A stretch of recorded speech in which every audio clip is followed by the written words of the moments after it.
Hi, writing class. I hope you're all doing well. Amazing work these past few weeks, finishing up your creative stories, editing and punctuating your sentences, adding in missing commas, quotation marks. So amazing work with all of that. And also, I just wanted to say congratulations. So after today's class, we are finished our Expressive Writing 2 program. You guys have been working so hard, so amazing work, and you should all be super proud. So for today's class, we're going to be finishing up lesson 50. So let's look and see what it says. So it tells us that all of these pictures are blank. So we're going to be looking at this. All of the pictures are blank. I'll tell you the first part of a story, and then you'll use that first part to make up the rest of your story. So I'll read you the story. Don't worry, I'll read it over and we'll go through the first part, and then you'll finish off the rest of your story. So here's the first part of the story. Angela and Tina loved to sing. They sang every chance they got. They worked in a big office. One day during lunchtime, a man came into the office.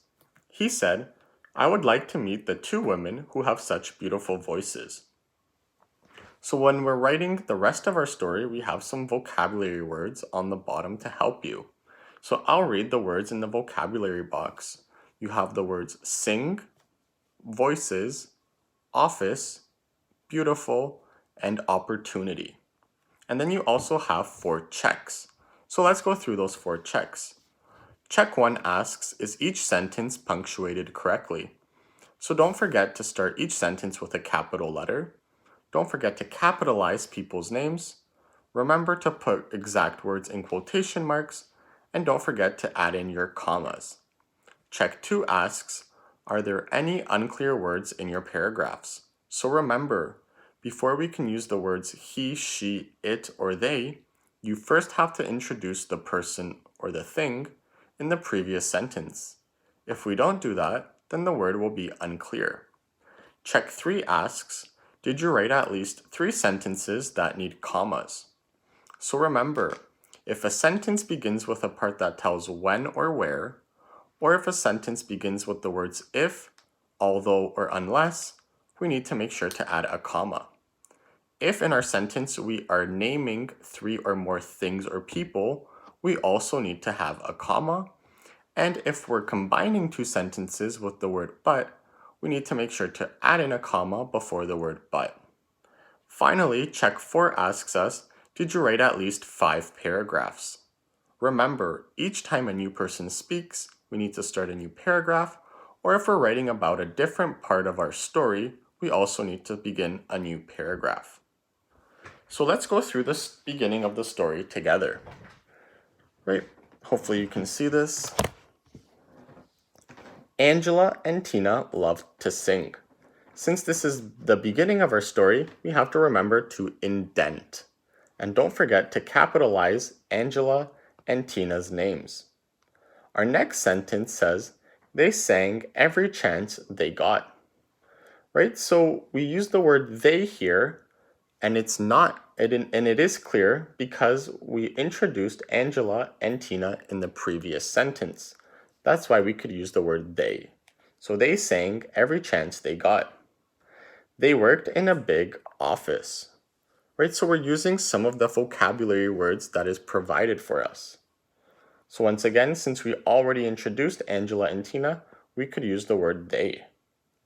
The next sentence says, one day during lunchtime, a man came into the office. So since this is a part that tells when, so when did the man come into the office? One day during lunchtime. And since it's at the beginning of a sentence, I needed to add in my comma. So one day during lunchtime, comma, a man came into the office. He said, and once again, we can use the word he here because we've introduced in the previous sentence that it was a man. So the next sentence says, he said, I would like to meet the two women who have such beautiful voices. So once again, we could use the word he here because we introduced the person in the previous sentence. And then we have some exact words that the man said. He said, I would like to meet the two women who have such beautiful voices. So around his exact words, we needed to remember to put in our quotation mark at the beginning of what he said and also at the end of what he said. And then don't forget that after the word said, we needed to add in our comma. So now what I want you guys to do is to finish off the rest of the story.